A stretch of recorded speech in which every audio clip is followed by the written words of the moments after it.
Hai semuanya, kembali dengan saya Rich di Rich B77.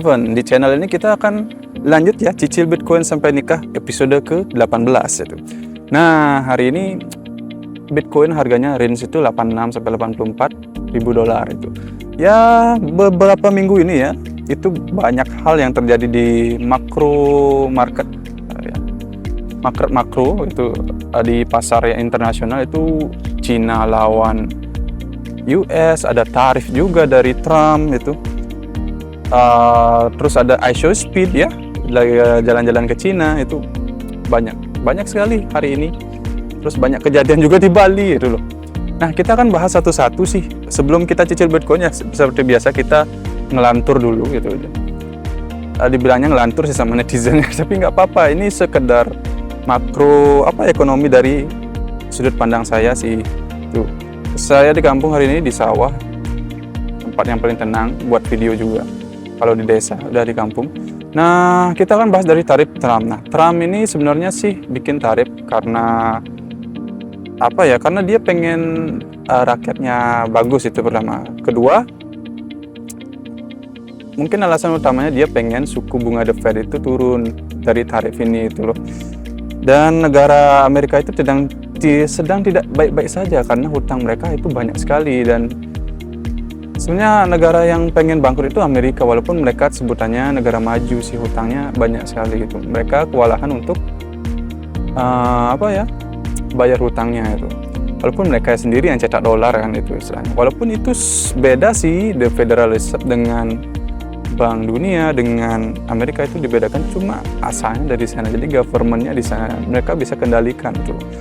Cuma Trump pengen sih warga negaranya mungkin lebih sejahtera itu dari tarif ini, dari perhitungannya dia sendiri sih itu. Sebenarnya sih paling bagus itu dipukul rata aja 5%, 10% itu. Sebenarnya paling bagus itu sih, cuma mungkin dia punya perhitungan sendiri, terlihat aneh dan segala macam. Perselisihan dari selisih dagang dari setiap negara itu. Indonesia dapatnya 32 ya, sekitar segitulah. Jadi apa yang harus dilakukan oleh warga negara Indonesia ya tidak bisa, itu di luar kendali kita sebenarnya. Karena terus terang, jika kalian tak suka makan tahu tempe, itu kedelainya itu dari Amerika semuanya. Kemungkinan besar jika tarifnya resmi berlaku itu ya tempe makin mengecil, tahunya juga makin mengecil ya, karena mayoritas kedelai itu diimpor dari US itu dari Ukraina. Ini kalian nggak tahu kan itu. Nah, tempe kita itu asalnya dari Amerika itu. Kalau kedelai Indonesia sih bagus, proteinnya lebih tinggi. Tapi kedelai US itu lebih bagus bentuknya, karena ya bentuknya lebih bagus, lebih senang dipakai oleh tempe, para pembuat pengrajin tempe itu. Jadi seperti bahan-bahan pokok itu akan naik, karena semua bahan pokok di Indonesia itu dijualnya pakai US, maka seperti itu akan menyebabkan rupiah turun. Makanya orang beli dolar, pengusaha itu beli dolar terus jual rupiah itu loh. Jadi rupiahnya bakal makin turun, itu yang buat makin turun itu loh. Penyebab rupiah makin turun sekarang 17.000 walaupun turun lagi ke 16.800. Tapi per tanggal ini ya, tanggal 13 April ya itu, saya cicilnya per minggu mau menjelang malam ini karena gak ada waktu sih. Cuma gak apa-apa, cicil konsisten aja, itu aja. Nah, itu perkembangan market dari tarif Trump. Cina juga balas-balasan itu. Tapi yang uniknya, Amerika itu kan negaranya penuh dengan tipu muslihat untuk mematikan kompetitornya. Itu yang pertama. Seperti Cina banyak diserang oleh media Amerika bahwa banyak berita miring tentang teknologi mereka, tapi dipatahkan oleh warga negaranya sendiri, yaitu ISO speed kalau Anda lihat di sini. Nah, teknologi Cina itu jauh sekali, itu kayak 2050 Amerika ya. Saya baru lihat itu tayangan ISO speed, jauh sekali, ada drone yang antar makanan. Oh my god. I can't see! I can't see! Yes! The drone delivery! Speed pun yang literally dari negara US pun dia terkejut dengan perkembangan teknologi seperti robot yang menari ini. There you go! Pump it! Pump it! Pump it! Pump it! Pump it! Pump it! Pump it! Yeah! Yeah! Yeah! Yeah! Yeah! Yeah! Yeah! Nah, itu teknologinya sudah bisa nari loh itu loh. Saya sebenarnya semakin makin khawatir dengan adanya robot, karena ya untuk pekerjaan itu akan diganti. Maka dari itu ini kesempatan kalian untuk yang masih punya gaji, sisihkanlah sebanyak mungkin yang Anda bisa itu untuk tabungan masa depan Anda itu aja. Yang dikatakan mungkin para influencer tentang ada kan masyarakat ke atas, ekonomi ke atas, kaya istilahnya, menengah, dan miskin. Nah, yang menengah ini udah mulai hilang gitu. Yang menengah ini udah entah dia jadi kaya atau jadi miskin, itu mulai hilang. Nah, yang miskin ini nanti yang nggak bisa cari kerja, pendidikannya kurang, itu akan diganti sama robot itu. Mungkin nanti tukang nyapu jalan diganti sama robot, mungkin. Walaupun itu saya kurang tahu berapa, mungkin ya The Great Reset jadi startingnya itu. The Great Reset itu ya 2030. Anda cuma punya dua pilihan, yaitu Anda jadi orang kaya atau Anda upgrade artinya hidup di luar sistem itu. Kalau hidup di luar sistem ya Anda kayak di saya, punya sawahnya saya kelola, makan dari sana, padinya di sana, berasnya dari sana. Mungkin saya pelihara ayam, telurnya dari sana, daging ayamnya dari sana. Itu yang saya maksud upgrade. Jadi kita nggak perlu beli apapun itu. Nanti mau cari gas itu biogas dari kotoran ayamnya itu. Nah, itu yang saya maksud upgrade itu, hidup di luar sistem. Tapi kalau Anda ingin hidup di sistem, Anda harus jadi orang kaya, ya harus Anda pegang uang, itu aja. Uang dalam artian aset itu. Kalau Anda pegang fiat sih sampah sih. Itu yang saya tahu. Cuma ini saran buat kalian sih, sisihin sebanyak mungkin yang Anda punya untuk investasi. Saya cuma nyaranin dua instrumen yang paling mudah, yaitu emas dan Bitcoin itu aja. Cuma ini not financial advice lagi, itu tergantung dari Anda itu. Kalau saham itu Anda harus lihat interaksi ownernya terhadap perusahaannya gimana, aliran kasnya gimana, itu mungkin di next level lagi untuk penjelasan itu saham. Cuma saya sudah nggak main itu karena ya saya lihat kripto itu sama seperti saham. Kripto selain Bitcoin dan selain stablecoin, ya stablecoin itu kayak cryptocurrency beneran, artinya mata uang digital. Ini saya bagi 3. Stablecoin itu kayak cryptocurrency beneran, pakai uang digital istilahnya, bayar. Terus kayak BNB, Ethereum, itu kayak equity atau saham yang bisa diakses seluruh dunia itu loh. Itu akses yang seluruh dunia, bisa beli dari mana kapanpun. Kalau saham US kan cuma beberapa negara aja bisa beli itu. Kalau ini dimanapun bisa beli itu loh. Daftar aja Binance bisa beli kok itu. Itu sahamnya, lihat dari koinnya dan fundamental perusahaan dari koin tersebut. Terus Bitcoin itu kayak aset lah. Aset yang benar dikatakan Timothy Ronald, saya terbuka pikirannya, enggak. Oh iya memang benar sih itu loh. Dia kayak properti, kayak tanah sawah ini itu. Cuma dia bisa dalam bentuk digital, emasnya juga digital, terus bisa digram-gramin juga jadi 0,00 namanya 1 satoshi, 2 satoshi itu. Itulah. Itu enaknya Bitcoin itu loh. Jadi saya cuma nyariin emas dan Bitcoin. Emasnya kan sudah naik hari ini, nggak apa-apa beli aja. Terus akan naik itu aja. Itu salah satu investasi dari zaman dulu. Kepercayaan orang masih banyak terhadap emas itu aja. Teknologi juga pakai emas, jadi sangat dibutuhkan itu. Mata manusia itu punya hal yang unik pada benda berkilau itu, termasuk emas itu. Juga di teknologi pengantar listrik yang paling bagus yaitu emas itu aja. Bitcoin itu akan tahan inflasi selamanya itu, kecuali memang ada kuantum komputer itu nggak ada masalah, karena energi Bitcoin itu lebih gede, karena energi itu cuma bisa dipindahkan ya. Kalau tahu hukum kekebalan energi itu cuma bisa dipindahkan itu. Jadi kuantum komputer harus bisa ngehack, dia harus punya energi yang sepadan dengan penambangan Bitcoin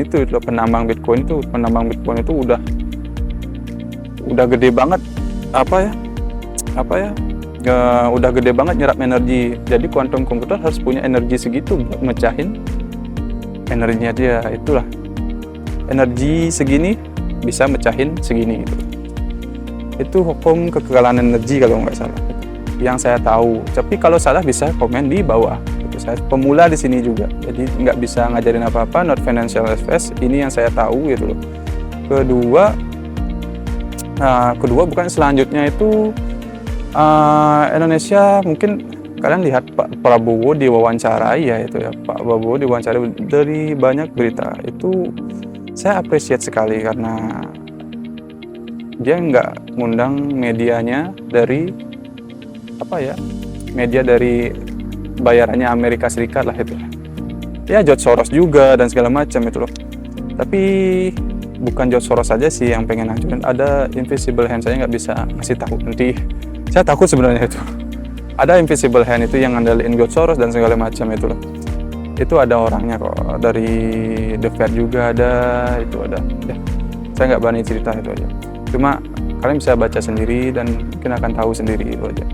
Dan dia nggak ngundang media itu, yang medianya kayak Mana juga dan segala macam, itu bagus-bagus keren. Tapi saya nggak peduli terus terang saya nggak peduli URI, TNI dan Polri. Saya nggak, itu di luar kendali saya terus terang itu.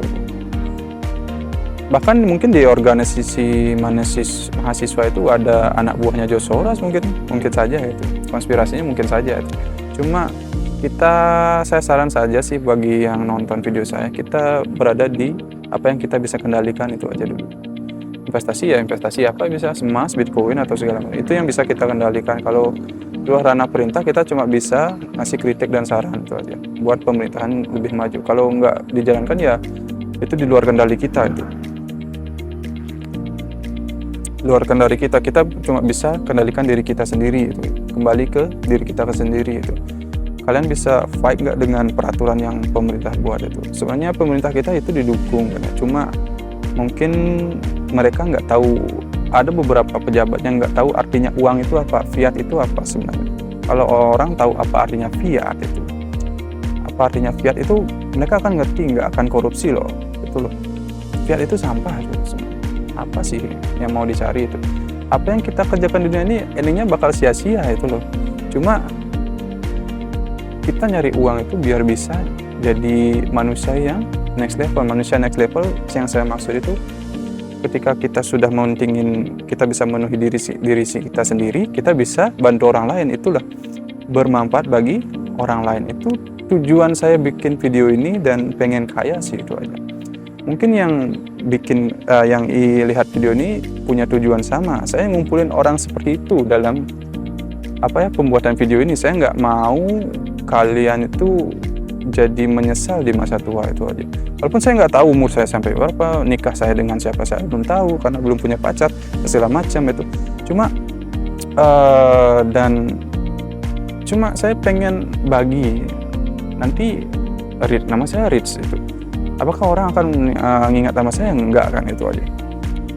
Nanti nggak ada yang ingat itu. Ilmunya mungkin ada yang ingat, tapi sumbernya dari mana nggak akan tahu itu kan. Itu tujuan saya bikin video ini, supaya kalian terbuka dengan investasi apapun itu loh. Mulai aja dulu. Tapi kalau pengen denger lebih cepat, ini cuma cycle terakhir di Bitcoin itu loh. Saya udah teliti banyak, saya pernah di saham juga rugi banyak. Saya nggak tahu kalau rupiah itu sebenarnya melemah terus, jadi saham BI Bursa Efek kita jalannya cuma di situ-situ aja. Saya baru terbuka pas lihat memang Timothy bilang itu BCA cuma naik, ternyata rupiah kita menurun terus. M2 money supply-nya itu grafiknya bisa lihat di sini, itu lawan dolar itu kalah banget itu banyak yang cuap-cuap, tapi ya saya nggak ikut-ikut lah. Cuma itulah, saya sadar ya, terbuka. Kalian jadi investor nggak boleh ego, itu pertama. Kalian harus terbuka dari segala informasi. Yakin ini pasti ini. Nggak boleh begitu. Terus terang nggak boleh begitu. Jadi investor harus fleksibel. Anda harus tahu cut loss-nya kapan. Cut loss itu biasa. Anda loss itu biasa.